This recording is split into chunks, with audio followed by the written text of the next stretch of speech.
dari kelompok MSI Al-Itqon Jogoroto Putra. Silakan naik ke atas panggung.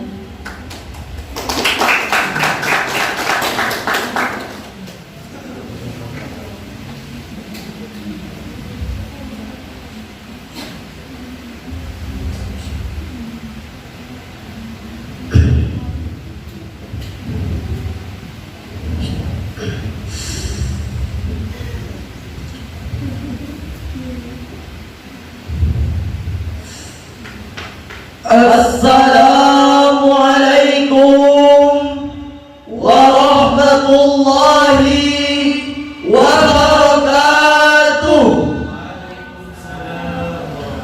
Alhamdulillahi rabbil alamin, wassalatu wassalamu ala asrafil anbiya'i wal mursalin, sayyidina wa maulana Muhammadin wa ala alihi wa sahbihi ajma'in. Amma ba'du. Dewan Hakim yang arif lagi bijaksana, hadirin yang berbahagia, dunia semakin cantik dan molek, dihiasi dengan perkembangan sains dan teknologi yang semakin canggih dan menarik. Akan tetapi permasalahan-permasalahan di setiap lini kehidupan, termasuk di dalamnya masalah kemiskinan, telah membuat otak ruwet, mumet dan jelimet. Bukankah karena miskin seseorang tidak dapat meneruskan pendidikannya, maka ia menjadi bodoh? Bukankah karena miskin seseorang tidak dapat melihat dan mendengarkan berita-berita terkini, maka ia menjadi terbelakang? Bukankah karena miskin seseorang dapat menjual akidahnya, maka ia menjadi kufur? Masalah ini terus dan terus berputar bagaikan lingkaran setan yang seolah-olah tidak ada pemecahannya. Padahal Islam telah memberikan solusi konkret dengan cara konsep bisnis halal, sebagaimana yang telah diisyaratkan oleh Allah Subhanahu wa taala di dalam Quran surah Al-Baqarah ayat 275 yang berbunyi, A'udzu billahi minasy syaithanir rajim.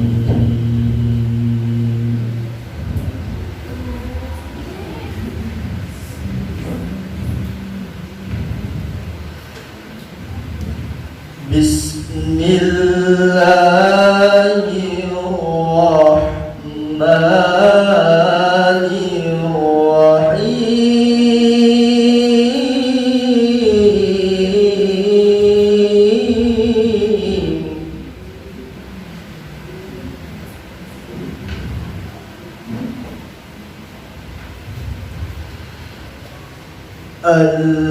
Alladzina yaquluna riba la yaqumun.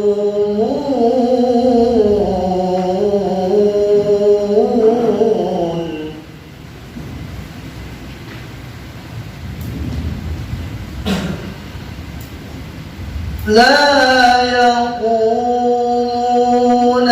illa kama yaqumul ladzi yatakhabbathu asy-syaitanu minal mas.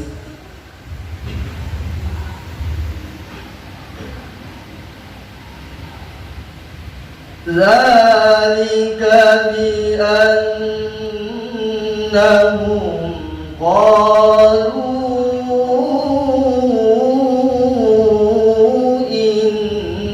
innamal bay'u mithlu riba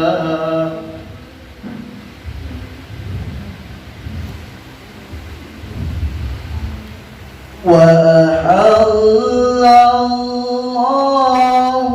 al-bay'a wa harrama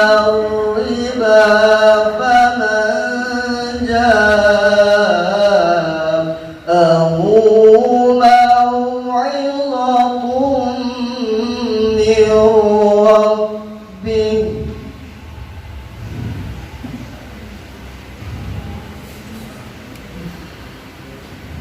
فمن جاءه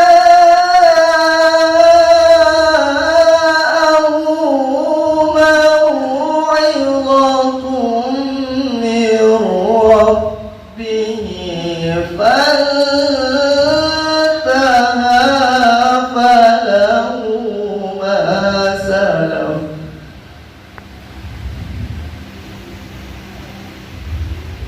وأمره إلى الله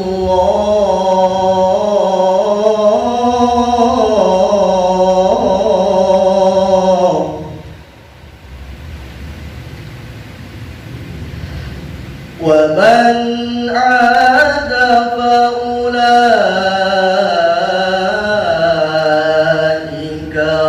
أصحاب النار هم فيها خالدون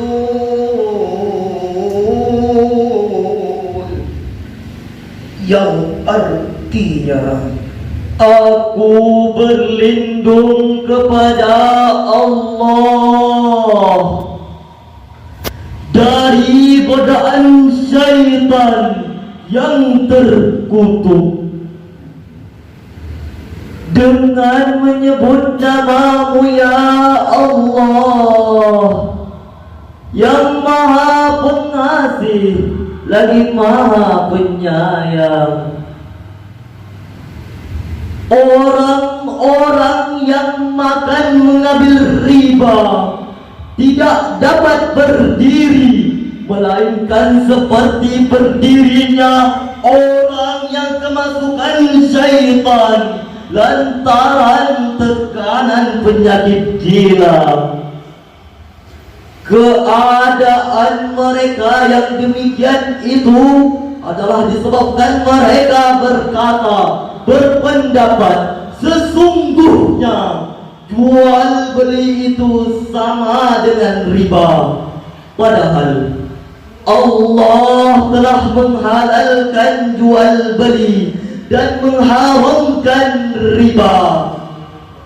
Orang-orang yang telah sampai kepadanya larangan dari Tuhannya lalu terus berhenti dari mengambil riba, maka baginya apa yang telah diambilnya dahulu sebelum datang larangan, dan urusannya terserah kepada Allah.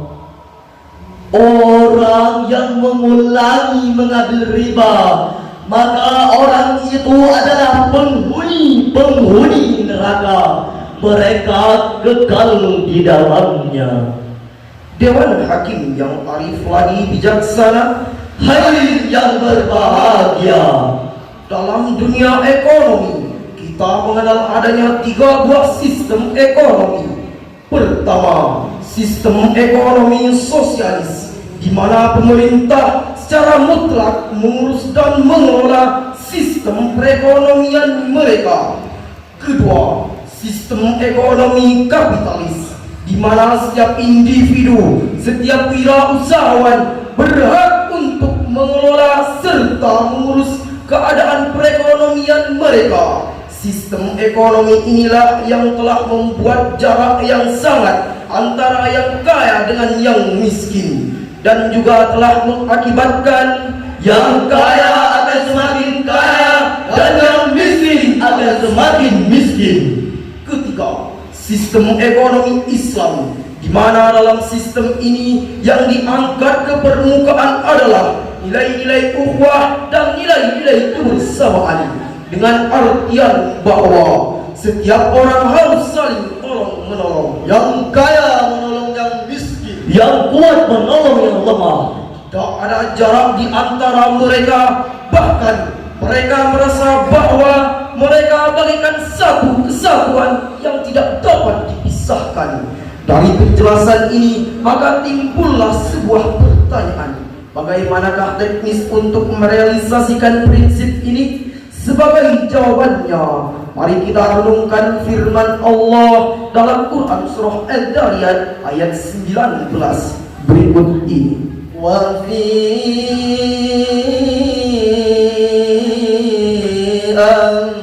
amwalihim haqqul lis-sa'ili wal mahrum. Dan pada harta benda mereka ada hak untuk orang miskin yang meminta dan orang miskin yang tidak meminta. Dewan Hakim yang arif lagi bijaksana, Hadirin yang berbahagia, menurut Kiai Haji Zarkasih, pertama, banyak di antara kita yang hanya berorientasi pada keakhiratan saja. Mereka memiliki pemahaman yang sempit terhadap hadis Nabi Muhammad sallallahu alaihi wasallam. Ad-dunya jifah, Dunia adalah bangkai yang menjijikkan, dan ad-dunya sijnul mukminin. dunia ini adalah penjara bagi umat Islam. Pemahaman yang sempit terhadap kedua hadis ini dan mengakibatkan permasalahan duniawi ditinggalkan dan Islam pada akhirnya identik dengan masalah kemiskinan.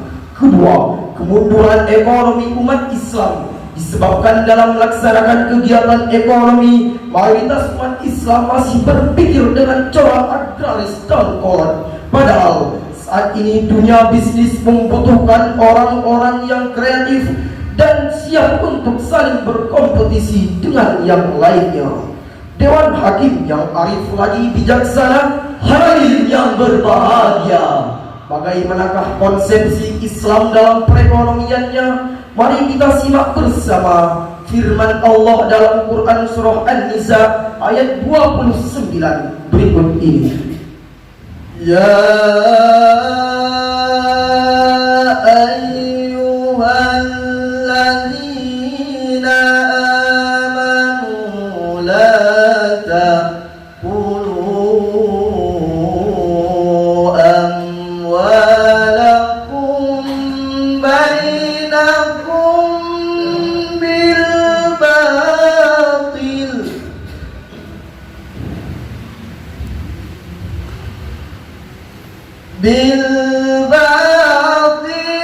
illa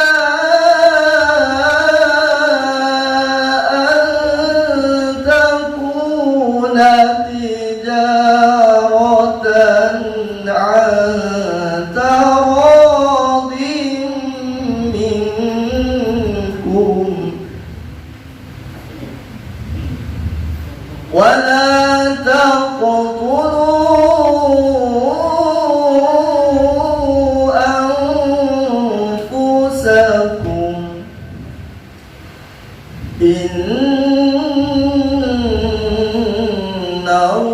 Innallaha kana bikum rahima. Sadaqallahul azim. Wahai orang-orang yang beriman, janganlah kamu saling memakan harta sesamamu dengan jalan yang batil, kecuali dalam perdagangan yang berlaku atas dasar suka sama suka di antara kamu. Dan janganlah kamu membunuh dirimu. Sungguh Allah Maha Penyayang kepadamu. Maha suci Allah dengan segala firman-Nya.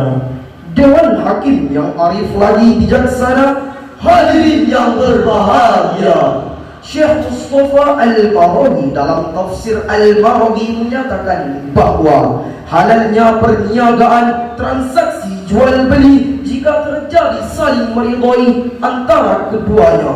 Sebaliknya, Islam sangat mengharamkan adanya penipuan, pendustaan dan pemalsuan barang.